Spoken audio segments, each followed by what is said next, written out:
danse plus que celui qui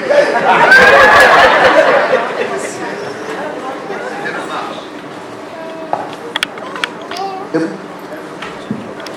peux pas te laisser t'asseoir sans faire un tout petit commentaire. Ce que et un peu de poursuivre n'est pas une question de nostalgisme ou d'atermoiement sur de prestigieuses prétendues valeurs africaines d'entente. C'est la vérité. Prenez le crayon, écrivez la stratification des êtres humains. Voilà.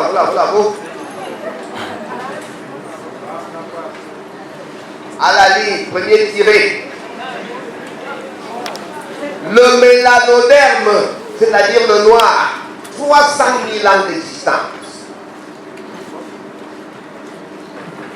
J'ai dit, le mélanoderme, c'est-à-dire le noir, c'est 300 000 ans d'existence. À la ligne, deuxième tiré. Le leucoderme, c'est-à-dire le blanc, c'est 20 000 ans d'existence. Leucoderme, c'est-à-dire le blanc, c'est 20 000 ans d'existence.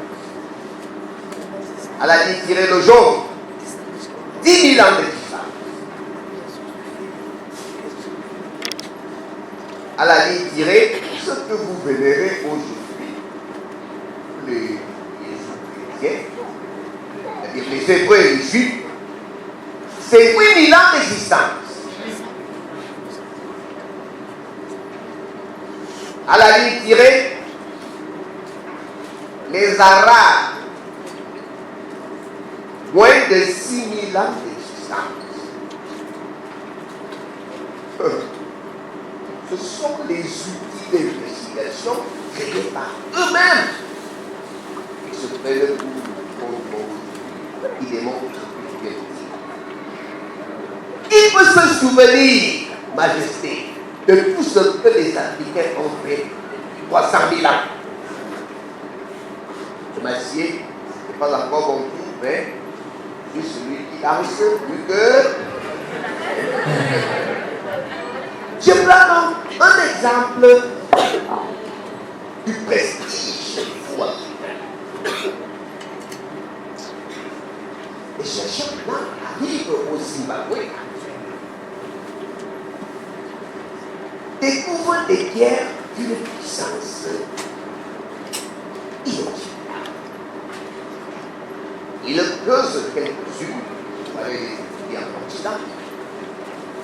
Arrive à l'aéroport, et vibration énergie et énergétique de ces pierres était telle que tout le système informatique de la Terre.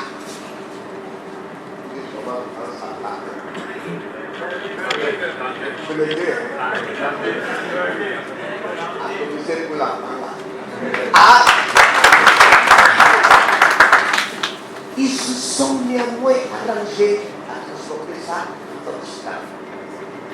Quand ils étudient, ils se rendent tristement à l'évidence que cette pierre-là faisait tourner des usines à ce qui s'appelle Zimbabwe aujourd'hui. Cela remontait à 100 000 ans. 100 000 ans avant notre ère, les pierres étaient utilisées pour faire tourner des usines.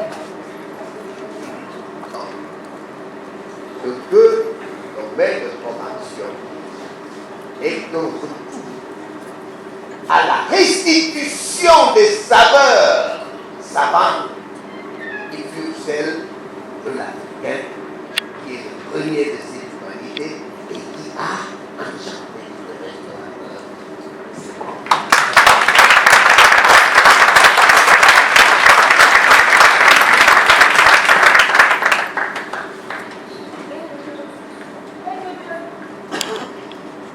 À la suite de l'année, cette pierre n'existe pas seulement au Zimbabwe, il y en a au Cameroun. Et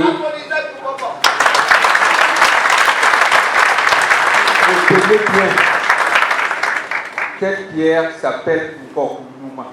C'est dans le département de Kam, à Lubangeli. Numa, tous les bassins, c'est le poisson et les truites. Cette pierre existe là-bas. Retenez bien le nom, Nkok Numa. Existe là-bas, dans le département de Kam. Vous êtes des chercheurs, allez chercher et vous trouvez.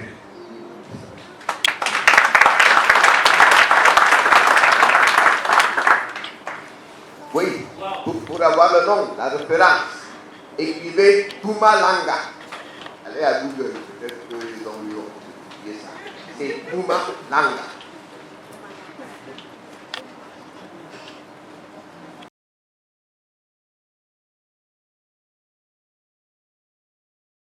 C'est quand on est sûr que pendant ombilical a été cicatrisé, maintenant, puisque qu'on réveille en lui l'esprit de la sorcellerie nocive, ce risque-là existe.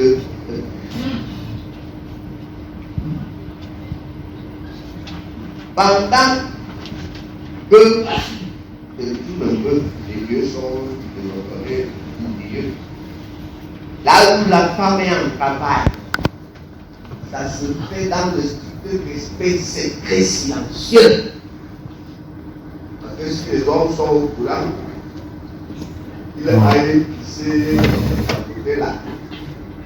Je vais rentrer dans ce moment que ça va être durer. Donc on fait tout pour que les hommes ne soient pas. Et donc, maintenant, bébé est né.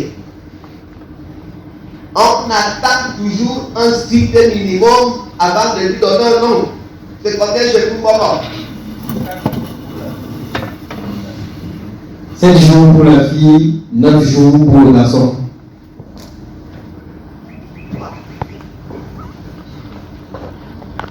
On va dire un petit mot de l'onomastique. Dites en français du quartier l'onomastique.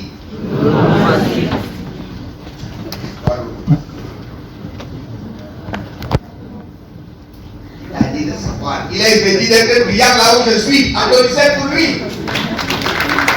C'est la science du. Il est démontré que les noms en Afrique sont toujours porteurs de sens et de signification.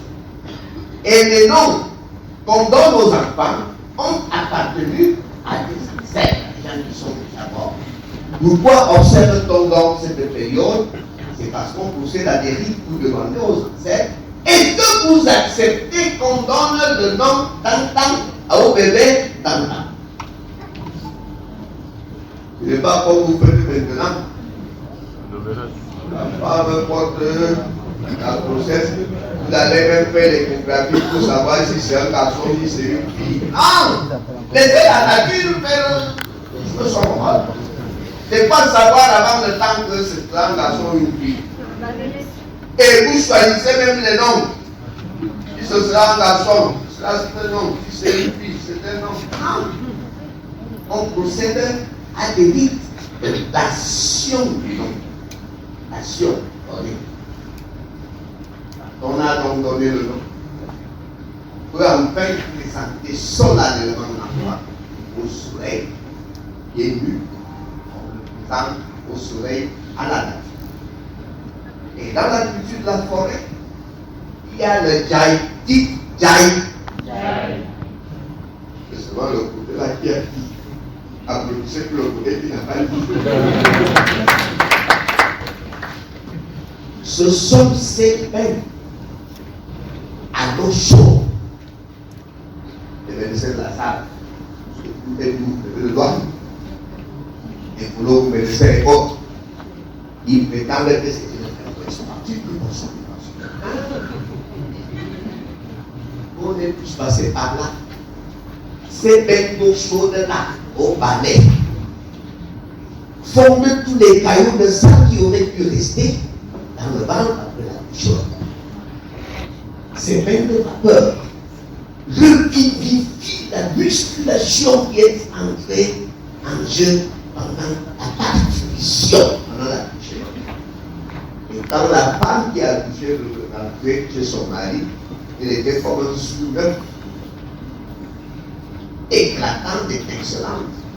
L'autre devait risquer d'attirer.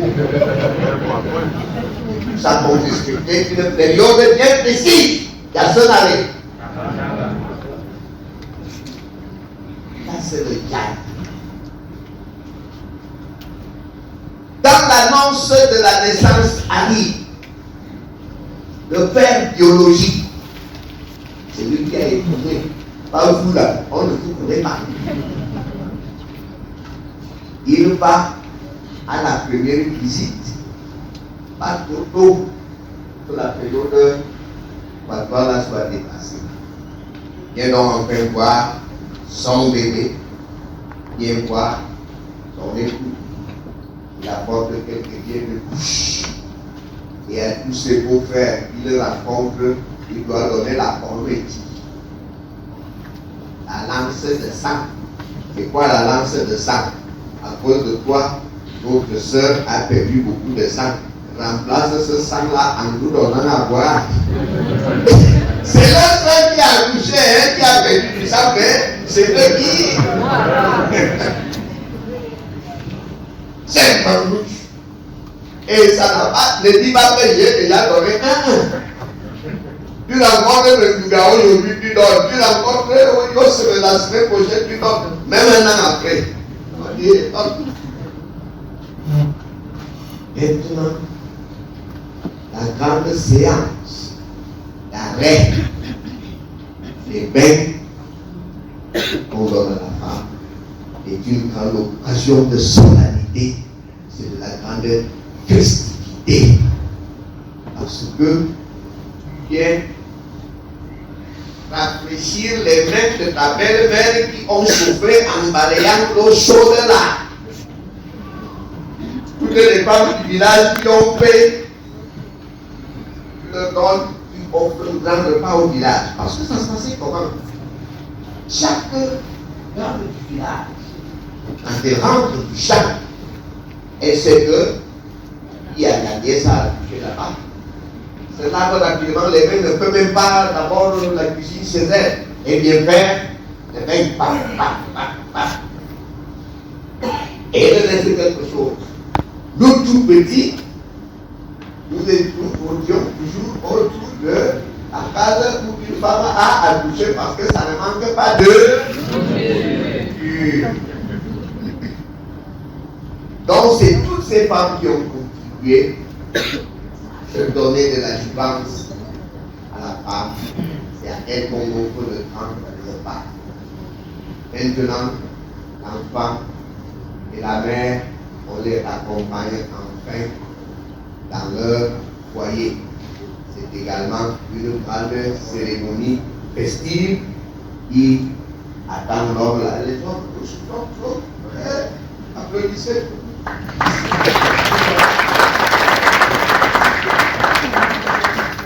On veut échanger. Je voulais que 15 questions viennent de se poser. 12 ici.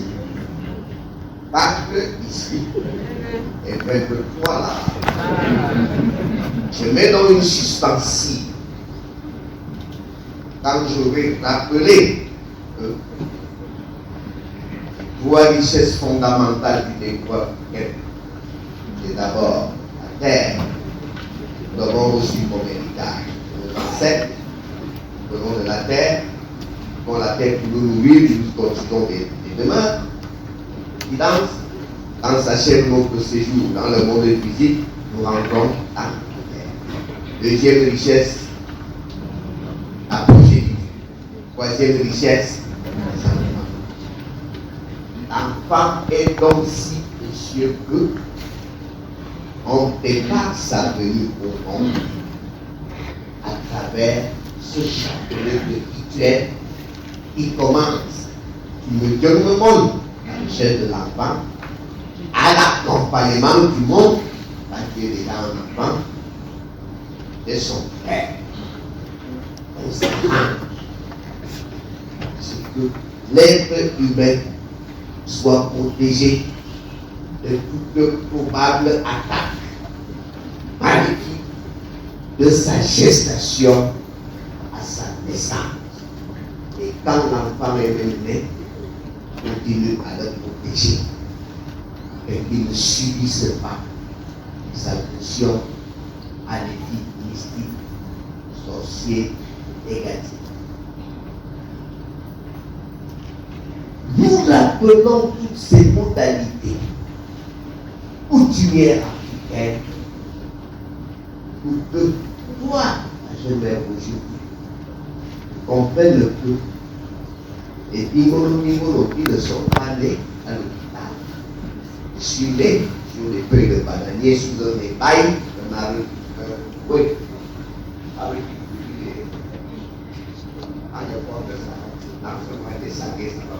il y a ce année. Suivez sous un épaille, sous les feuilles de bananier. Et on dit qu'il y avait le cordon ombilical qui m'étrangeait. Martha dit a coupé ça, un geste à droite, avec une feuille de sissongo. Ouais, voici, non? On m'a dit de pas souvent dit ça, mais moi j'ai dit, la dernière fois où j'ai vu le mari, vous savez quand? Il y a 36 ans. Et même une fille qui vous envoie à l'hôpital, mais qui aussi. Parce que je respecte les choses du village. D'un bébé, je vais être une femme.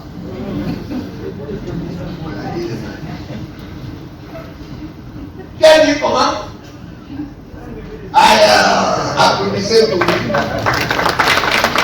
On protège donc l'être humain adulte depuis sa gestation dans le ventre. Maintenant que le primitif s'apprête à donner la parole, que je réponde aux questions. Mais avant, Majesté, tu donnes des éléments complémentaires avec toi. Il y a ça d'aller.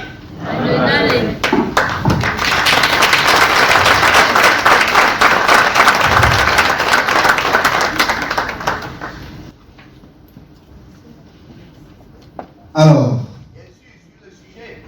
vous allez là-haut. Nous parlons aujourd'hui de la femme enceinte, nous parlons du foyer, nous parlons de l'enfant. Merci patriarche. Mon frère, et je salue tout le monde ici présent et je souhaite d'ailleurs la bienvenue à chacun et chacune de vous.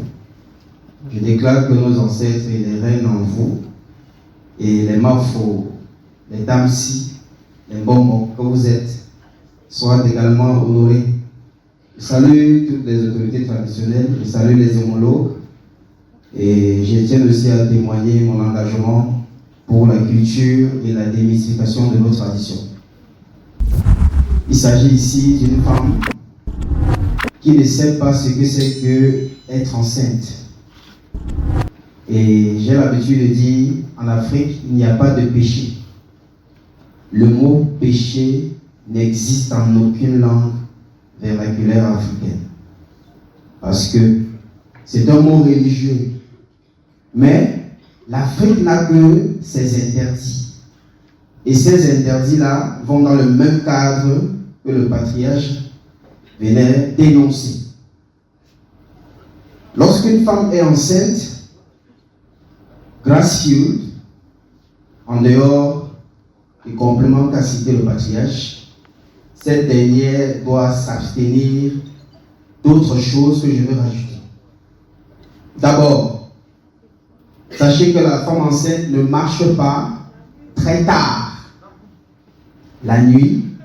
Vous allez donc voir que pour ceux qui ont grandi au village comme nous, lorsque nos mamans étaient enceintes, elles avaient un couvre-feu à la maison.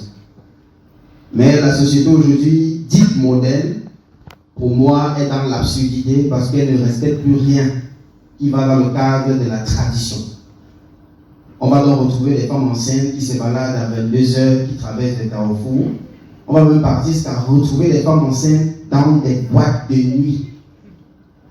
Et plus tard, il y a de nombreux bébés qui vont venir des cimetières, ils vont venir des entités, ils vont venir des génies.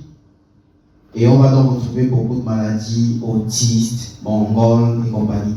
Sinon, lorsqu'un enfant a été conçu et que les interdits ont été respectés par la mère porteuse, il est pratiquement impossible que l'enfant naisse d'une manière déplorable. La jeune femme enceinte également doit s'abstenir d'égorger les animaux, que ce soit domestique. La jeune femme enceinte ne tue pas le poulet à la maison. Non. Parce que quand tu égorges un poulet alors que tu es porteuse, tu viens ainsi d'envoyer à ton enfant une énergie brisante. La femme enceinte également doit s'abstenir des injures. C'est pour cela que quand vous êtes enceinte, vous avez envie d'insulter tout le monde. C'est-à-dire c'est une chose fondamentale, réelle, posée par le Créateur pour que vous arriviez à vous résister. Tous les envies des femmes enceintes se sentent en vie. Normalement, elle ne doit pas valider au moins 90. Elle doit résister à ces envies-là. Mais aujourd'hui, on parle d'une société moderne qui, lorsque la femme a porté l'enfant, elle prend le pouvoir de faire chanter son mari. Je veux le chocolat à minuit pour qu'il se lève. Je veux manger la langue du singe à 3h du matin. Je veux. Or, la plupart de ces envies sont venues stimuler la femme afin de peser sa résistance spirituelle vis-à-vis de la protection du fœtus qu'elle porte. La femme enceinte aussi ne doit jamais, mais alors à grand jamais, permettre que son ventre soit touché. Vous savez, le contact avec la main n'est pas qu'un simple contact physique. Lorsqu'il y a un lien, il y a une connexion. Je peux donc toucher ton ventre avec une mauvaise connexion à ton bébé. Maintenant, si la femme enceinte aime trop son ami, son voisin, ses parents, je ne sais qui, et que partout elle va, son ventre se fait caresser par tout le monde et n'importe comment, elle va donc se retrouver, malgré elle, parfois donner naissance à un type d'enfant qu'elle ne connaît pas. La femme enceinte, par-dessus tout, lorsqu'on parle de l'accouchement, elle doit également se préserver de ce genre aujourd'hui et que je trouve que c'est absurde. Vous appelez ça, avant l'accouchement, vous appelez, c'est le baby shower, un truc comme ça. C'est une cérémonie dans la bêtise qui consiste à ce que une jeune maman censée se cacher avec son bébé va appeler les gens de venir et qu'elle dise à haute voix que je porte un garçon ou une fille. Qu'est-ce qu'elle vient de faire quand elle pose une action pareille, appelée baby shower? Déjà un mot qui n'existe même pas en votre langue et que vous êtes obligé que quand vous devez le prononcer, il faut adopter une linguistique étrangère. Ça ne vous interpelle pas. Baby shower veut dire quoi en notre langue? Pendant donc le baby shower, il y a des gens aussi qui cherchaient ton enfant depuis, mais n'arrivaient pas à cerner quel sexe ils avaient. Car la plupart des personnes qui veulent posséder l'énergie des enfants doivent se rassurer que le même rituel qu'ils effectuent sur le bébé fille n'est pas le même qu'ils effectuent sur le bébé garçon. Cependant, le fait de ne pas connaître le sexe met celui-ci en trouble et l'empêche par ricochet d'exercer certaines choses maléfiques sur le bébé. Sauf qu'un jour, lui-même il reçoit votre coup de fil, vous lui dites, viens alors voir ou viens toi-même découvrir quel est le sexe de mon bébé. Mais c'est une fête. Donc quand il vient le jour là, il rentre donc avec la certitude du rituel qu'il doit faire pour détruire l'enfant que tu portes. C'est pas fini. Lorsqu'un enfant naît, en dehors de toutes les préservations qu'a évoqué le patriarche, et dont il n'a rien à retirer, la mère va encore faire une autre bêtise qu'on appelle le voie bébé. Voici une femme qui a conçu avec difficulté. Elle a accouché avec douleur. Mais lorsque cet enfant naît, au lieu de le préserver ou alors de le cacher, elle choisit de l'exposer. Donc elle invite les gens, elle achète à manger. Venez voir l'enfant.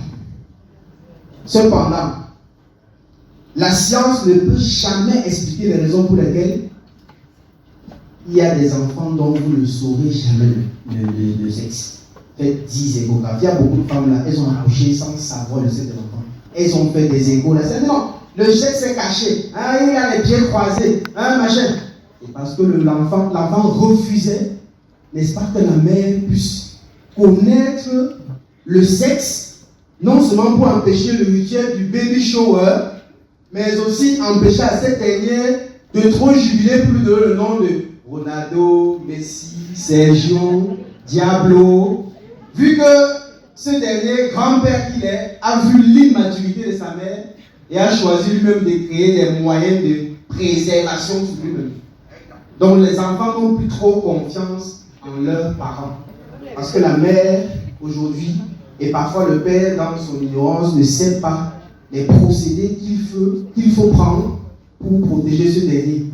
Et comme dans la plupart des enfants sont des revenants, des réincarnations, le grand-père a choisi lui-même d'adopter des méthodes mystiques pour protéger son propre être. Lorsque vous faites dans le voie bébé, il y a des gens qui vont venir avec des épaules dans la poche, d'autres viendront avec des lames de rasoir, ce qui est d'ailleurs interdit. Je rajoute ça aux éléments du patriarche. On ne vit pas un enfant avec quoi que ce soit de tranchant. Et ça a deux sens. D'abord, ça découpe encore les blessures de la mère qu'elle a eues pendant l'accouchement, avec les déchirures. Ça empêche la guérison aussi du cordon ombilical plus rapidement. Et ça joue aussi un rôle de découpure mystique sur le bébé. Donc le voile bébé aujourd'hui, c'est une chose qui ne doit plus exister en Afrique. Parce que ça ne contribue que à la destruction d'un petit enfant innocent. Il y a beaucoup de témoignages des femmes qui disent que après le voile bébé, l'enfant a chopé 6 mois. Oui, il y a même des enfants qui sont passés après le voile bébé. Mais le plus touchant, c'est que malgré tout cela, après, elle continue quand même encore à faire des voies bébés. Maintenant, en dehors de la bénédiction sur l'enfant, qui est celle de le présenter au soleil, le soleil qui n'est pas une divinité africaine, on peut aussi, si ce n'est pas à une saison pluvieuse, prendre de l'eau et verser sur la toiture et tendre l'enfant, que cette eau de la toiture purifie l'enfant. Donc ça doit tomber sur le bébé. Il y a aussi les eaux des lieux sacrés, souvent que le grand-père, le responsable, le charge de la famille, tu peux amener l'enfant et il utilise cette eau-là pour le consacrer. Et il y a aussi la terre du bombe de l'enfant. Ça veut dire que si tu as surnommé l'enfant, ton grand-père, ta grand-mère ou ta tante, qui tu sais que déjà il y a eu un rituel de nom qui t'a permis de savoir qui elle était, tu peux aussi ramener l'enfant sur sa tombe. En utilisant le vin blanc pour prendre un peu de terre et bénir le front de l'enfant. En dehors de ça, maintenant, si le couple même ne comprend pas que, en dehors de faire les enfants, nous devons de les écouter. Le parent n'est pas seulement celui qui dicte à l'enfant, qui oblige l'enfant à suivre une direction. Donc parfois, il faut observer un bébé. Il y a des jours, un invité vient chez toi, ton bébé commence à pleurer. Mais toi, tu ne cernes pas ici que l'enfant t'envoie des messages subliminaux pour te dire que le prétendu invité est soit d'une mauvaise énergie, de mauvaises intentions, ou même n'est pas celui que vous prétendez. Parfois, même si l'enfant est déjà un peu grand, il y a des invités qui arrivent à la maison, ta fille ou ton garçon qui est souvent très jovial, tu l'envoies le salut, il refuse. Mais tu l'insultes, tu es trop mal élevé. Tu viens avec ton père. Tu ne comprends pas ici que l'enfant est en train de te dire que je ne peux pas aller saluer ce monsieur, lui avoir cette soeur ou cet ami, parce que moi je vois son cœur. Donc, que les parents apprennent à écouter les gestes des enfants à la maison. Parce que les enfants sont aussi vos protecteurs. Il y a beaucoup de femmes, ou alors je dirais beaucoup de parents, que c'est grâce à la venue d'un enfant qu'elles ont obtenu leur éveil spirituel. Ça veut dire que depuis que tu as porté un enfant, tu te rends compte que les rêves sont revenus, les sensations sont revenues, tu commences à communiquer avec ta grand-mère, tes grands-parents. C'est-à-dire, l'enfant est l'ouverture à ton monde métaphysique. Il y a beaucoup d'enfants aussi qui sont venus mettre un terme à beaucoup de faux couples. C'est-à-dire, tu étais avec un monsieur, ou tu étais avec une femme, et l'enfant est venu vous séparer. Parce qu'il a vu en 5 ans, vu ce qui venait dans 10 ans. Il a dit que bon, moi je vais mettre terme à ça. tout allait bien, mais lorsque l'enfant naît entre l'homme et la femme, ça donne plus. Les disputes, les querelles, et tous les jours finissaient par vous séparer. Et plus tard, tu vois ce que l'homme est devenu, ou alors l'homme voit ce que la femme est devenue et comprend pourquoi il fallait que les deux se séparent. En dehors de ça, ce que les parents doivent surtout retenir, c'est que un enfant en Afrique est après tout vulnérable. Malgré qu'il soit un grand-père, malgré qu'il soit une grand-mère revenue, l'enfant n'a pas encore bénéficié, n'est-ce pas, de la recherche du monde. Beaucoup d'enfants naissent aujourd'hui avec des yeux ouverts. Et moi, je vous dis que avant, les enfants naissaient les yeux fermés. D'autres faisaient 1 mois yeux fermés, 3 mois yeux fermés. Mais dans les hôpitaux aujourd'hui, à peine ils sortent, les yeux, d'autres contrôlent même d'avoir les lumières, la sage femme qui l'a mise au monde.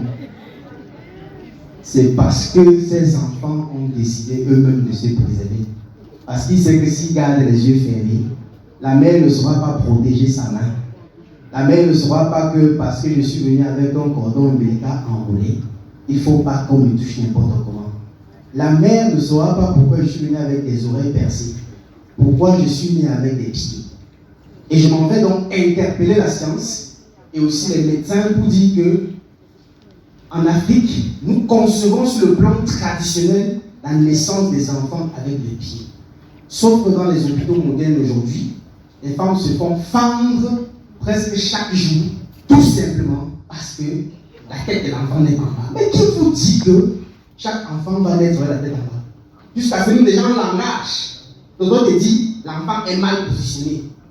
Tu accouches le mois prochain et dis, l'enfant est mal positionné. Tu vois, mais pourquoi? Parce qu'il est en position siège, donc c'est le pied qui est en bas. Il y a des enfants qui doivent naître comme ça. Et à partir du moment où vous avez fendu la femme pour porter le bébé, au lieu d'adopter des stratégies scientifiques qui doivent donc faire naître l'enfant normalement avec les pieds, qui chez nous portent le nom de Ginger, peut-être ailleurs, il y a beaucoup de noms, que les enfants naissant avec les pieds, qui signifient des enfants au-dessus des jumeaux, il faut faire attention. Parce que il y a sur le plan métaphysique des gens qui sont en double, des gens qui ont choisi de fusionner en un avant de venir.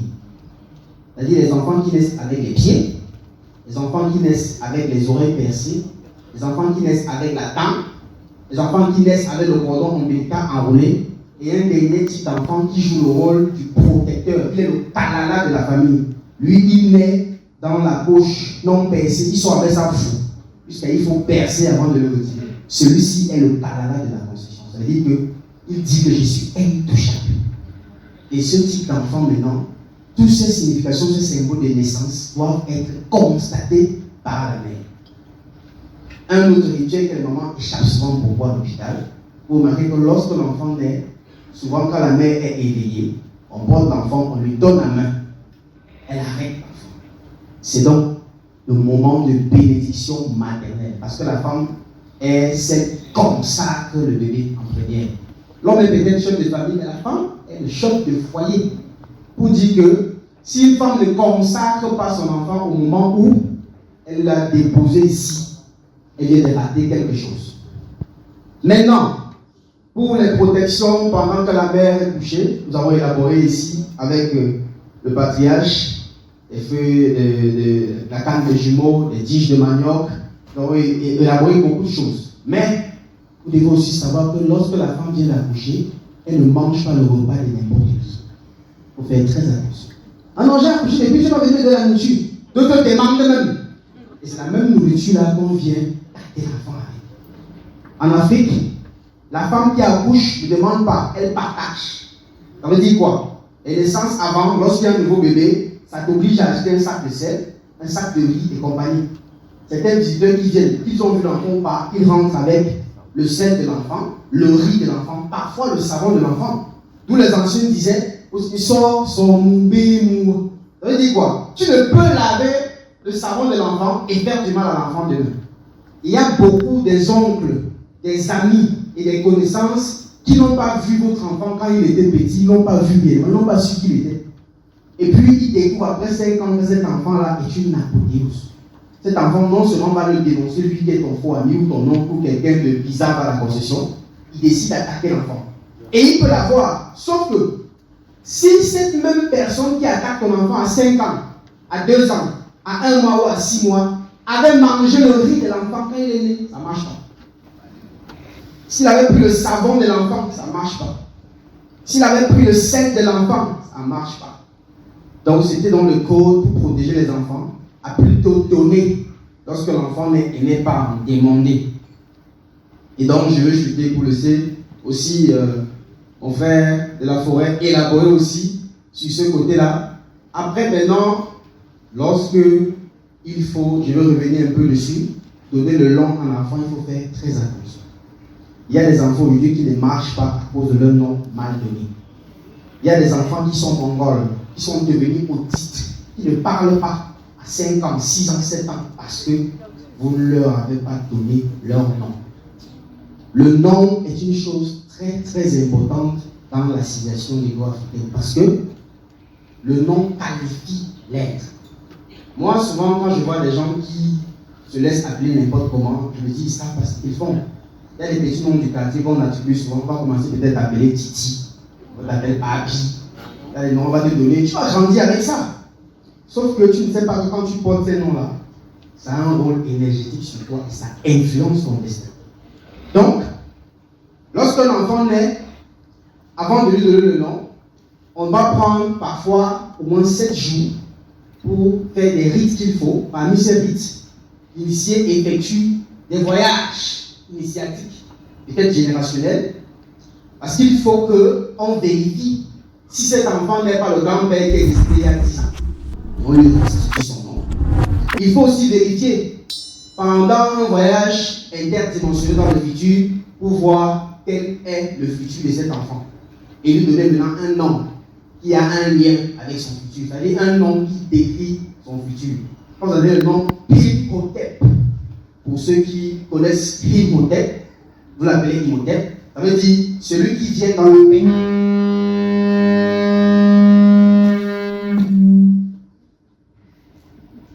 Celui qui vient dans la paix, c'est parce que les sages qui ont attribué le nom Imhotep ont su qu'il devait être l'une des personnes premières révolutionnaires de la science africaine. Donc, méfiez-vous des noms que vous donnez à vos enfants. On ne donne pas les noms par émotion. Je vois même aujourd'hui des parents qui donnent les noms selon comment on a donné le cadeau bébé. C'est-à-dire que si tu as parent que tu es enceinte, quelqu'un vient avec un bon cadeau, une bonne tante, tu dis non, je vais dire si, mais les noms c'est. Non. Avant de donner le nom à un enfant, il faut voir quel est son avenir, qui est revenu. Évitez de donner le nom parfois que quelqu'un a réclamé. Parce que vous savez, en Afrique, c'est dangereux que quelqu'un réclame un nom. Donc dans vos familles, souvent, quand vous avez quelqu'un qui dit que donne mon nom à l'enfant là. Faites attention. C'est souvent le piège. Quand quelqu'un réclame un nom, c'est souvent parce que la plupart de ces gens ont vu que si l'enfant échoue le nom, c'est bon pour cet enfant, pour sa destruction. Mais que si on réussit à lui attribuer le nom qu'il faut, alors c'est dangereux. Donc, la personne dont se précipite à est-ce que tu nommes son bon mot, sauf qu'il y a un piège. Donc, il faudrait que les femmes, parce que je dis beaucoup plus les femmes, parce qu'à un moment, j'ai compris que les hommes n'ont pas souvent trop de pouvoir quand la femme est enceinte. Oui, donc, l'homme est souvent très petit quand il est enceinte. La plupart des décisions viennent de la mère. J'interpelle les femmes, déjà j'encourage les femmes à suivre aussi des soins scientifiques des hôpitaux, mais ne pas négliger le côté traditionnel aussi, très important. Moi, je ne dirais jamais à une femme de ne pas aller à l'hôpital, c'est normal. Mais ce que je dis à la femme, c'est que va aussi du côté de la tradition. Vérifie aussi sur le plan énergétique et mystique qui est ton enfant. Qu'est-ce qui se passe? Et donc, ça sera donc maintenant une coalition entre le monde traditionnel et le monde moderne. Et donc, le nom que ton enfant portera fera donc partie soit de son destin, soit du revenant qui est là. Et l'enfant donc aura une mission noble sur la terre. Maintenant, vous allez savoir que nous vivons avec des différentes énergies que nous recevons. Parfois, il faut laisser que l'enfant mange la terre. Les mettre trop propres là, souvent, j'ai dit, non! Laissez les enfants jouer dans la terre, manger la terre. Parce que l'enfant bénéficie de l'énergie de la terre de 0 à 18 ans.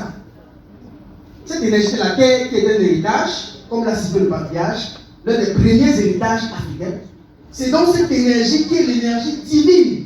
qui va donc entrer en métamorphose avec l'enfant afin de lui garantir une forte protection, éviter que ce dernier soit tout le temps malade. Quand l'enfant est trop propre, il est trop malade. Et peut-être qu'il va un peu voir une là, il va commencer à chauffer. Vous allez voir, il y a une culture chez les Chinois depuis un dernier temps, même pas chez les Chinois, en Europe, j'ai remarqué, déjà à l'école maternelle, ils envoient des enfants jouer dans la roue. Ils ne faisaient pas ça avant. Ils ont compris que l'enfant a besoin de consommer la terre quand il est petit. Et rien ne va lui arriver. Ne vous inquiétez jamais de voir l'enfant manger la terre. Tu veux taper sa main? Non. Laissez, il sait ce qu'il fait. Laissez l'enfant marcher pieds nus. Vous êtes le bébé là. Non, il est pieds. Non. Parfois, laissez que l'enfant marche pieds nus, joue pieds nus. Ça lui permet de créer son véritable contact avec la terre. Parce que jusqu'à ses 18 ans, ou alors jusqu'à l'âge de la puberté, cet enfant va aimer jouer pieds nus, marcher pieds nus, manger la terre. C'est un passage qu'il faut permettre à l'enfant de bien jouir. Merci, Patriage.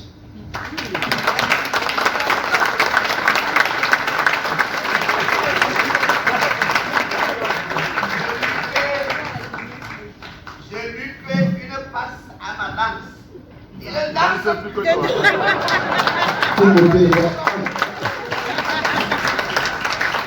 Alors merci Patriarche, merci Majesté.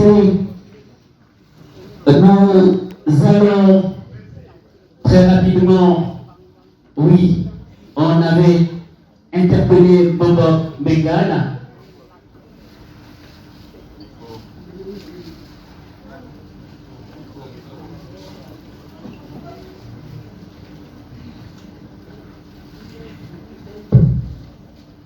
Bon, vous savez que les Bassas sont des sorciers. C'est pour cette raison que je vais revenir, parce que le patriarche nous a donné des piliers de ce qu'on appelle la notion de richesse. Parce que nous sommes un dimanche, que les judéo-chrétiens, ils parlent de la Trinité. En réalité, la tradition du droit africain évolue sous la forme d'un triptyque. C'est ça qu'il vous disait. Donc moi je vais revenir donc pour vous expliquer comment devenir riche. Je ne sais pas avec le porte-monnaie magique. Comment devenir riche en appliquant les 3 piliers. Pour le moment, je vous laisse poser des questions. J'imagine à ce qu'ils ont dit. Merci. Merci, Bobo.